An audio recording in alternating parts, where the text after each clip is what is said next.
Bismillahirrahmanirrahim. Assalamualaikum warahmatullahi wabarakatuh.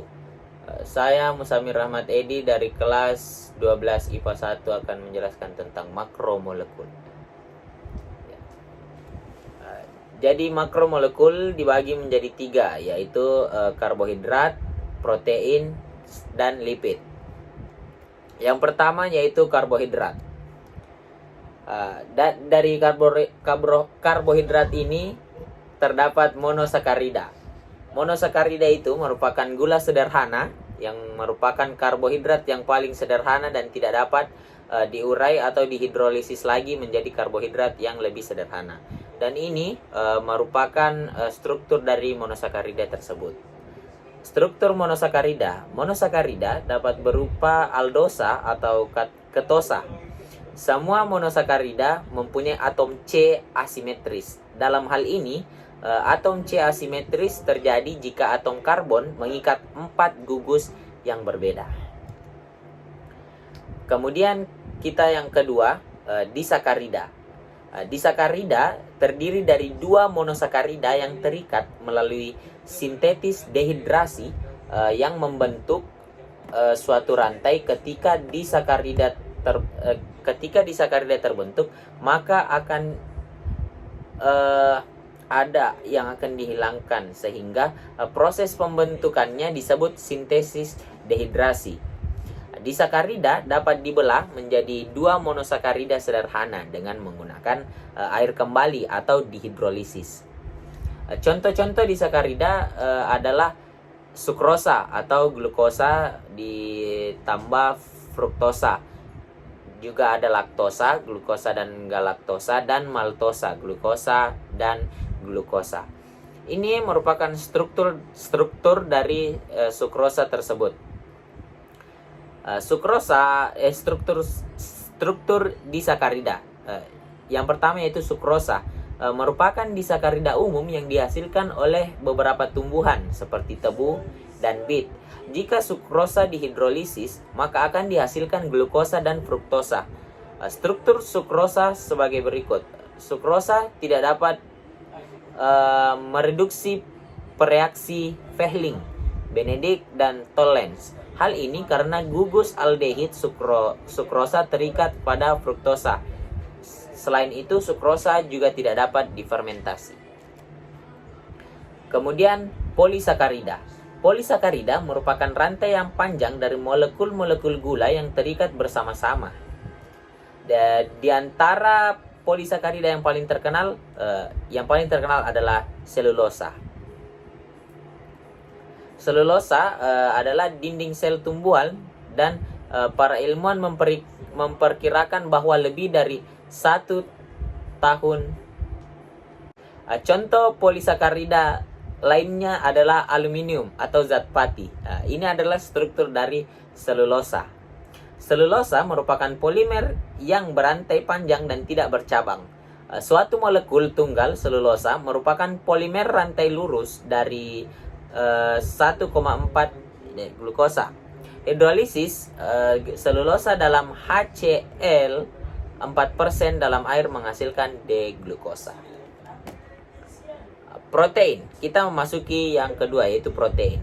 Protein adalah polimer yang tersusun dari monomer yang bisa disebut asam amino. Asam amino ini adalah rangka karbon pendek yang mengandung gugus amino fungsional, nitrogen dan hidrogen 2 yang melekat pada salah satu ujung kerangka dan gugus asam karboksilat di ujung lain. Protein tersusun atas unsur karbon atau C, hidrogen, oksigen, dan nitrogen, dan terkadang mengandung zat belerang dan fosfor. Protein merupakan komponen utama makhluk hidup dan berperan penting dalam aktivitas sel. Protein ini mengatur aktivitas metabolisme dan mengkatalisis reaksi-reaksi biokimia dan menjaga keutuhan struktur sel. Secara kimia, protein merupakan molekul biologis yang besar. Protein tersusun atas atom amino yang terikat dalam rantai lurus yang disebut ikatan peptida yang membentuk suatu zat kompleks. Oleh karena itu, protein digolongkan ke dalam polimer yang monomernya adalah asam amino. Kita ke asam amino. Asam amino ini merupakan kelompok senyawa karbon yang terdiri dari karbon, hidrogen, oksigen, dan nitrogen. Akan tetapi, terdapat juga dua asam amino yang juga mengandung belerang, yaitu cysteine dan metionin. Sampai saat ini, telah dikenal 20 jenis asam amino. Nah, semua asam amino sekurang-kurangnya sebuah gugus amino dan gugus karboksil. Masing-masing dari 20 asam amino yang mempunyai gugus R yang berbeda. Dalam hal ini, komposisi kimia dari gugus R yang khas menentukan sifat-sifat asam amino seperti reaktivitas, muatan ion, dan hidrofobisitas relatif atau sifat ketidaksukaan terhadap air. 20 macam asam amino adalah sebagai berikut dalam gambar yang di samping sini asam aminonya. Kemudian asam nukleat. Asam nukleat merupakan polimer senyawa organik yang menyimpan dan mengirim informasi genetik di dalam sel. Ada dua jenis asam nukleat, yaitu DNA dan RNA.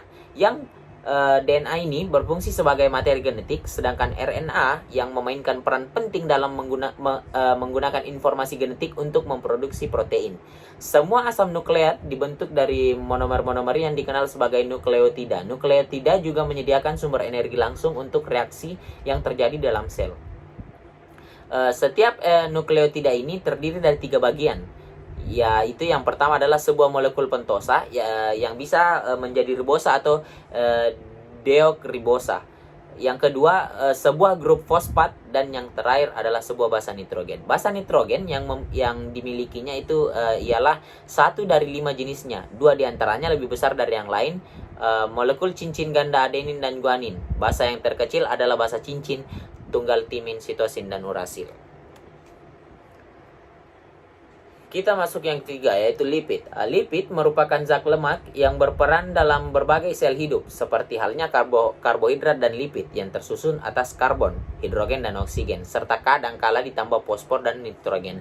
Beberapa di antaranya disimpan sebagai sumber energi sekunder, dan sebagian lain bertindak sebagai komponen penting dari membran sel.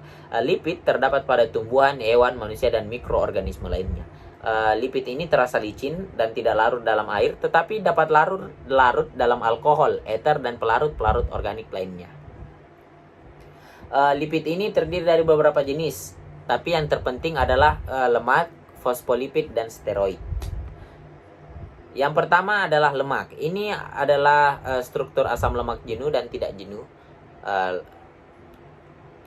Yang digambar ini, lemak ini sangatlah penting, molekul organik kompleks yang digunakan sebagai sumber energi hingga hal lain.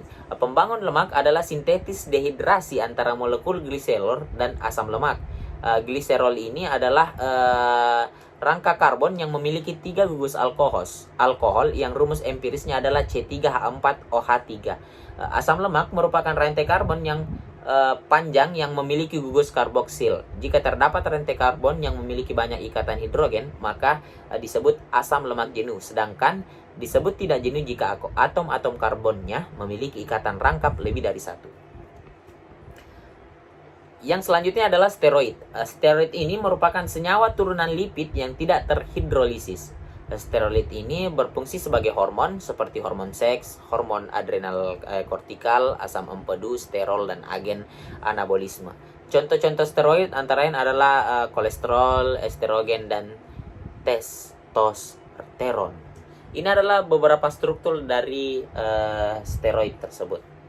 Kita lanjut fosfolipid, yang merupakan lipid yang berjumlah banyak, yang di dalamnya asam fosfat serta asam lemak yang disterifikasi menjadi gliserol dan terdapat dalam semua sel hidup serta dalam plasma membran. Fosfolipid merupakan jenis lemak yang majemuk. Adapun struktur fosfolipid antara lain adalah lecitin, membawa lemak dalam aliran darah dari satu jaringan ke jaringan lainnya. Adapun fosfatidiletonamin yang berperan dalam proses pembekuan darah, dan fosfolipid merupakan komponen utama dinding sel. Sekian dari saya.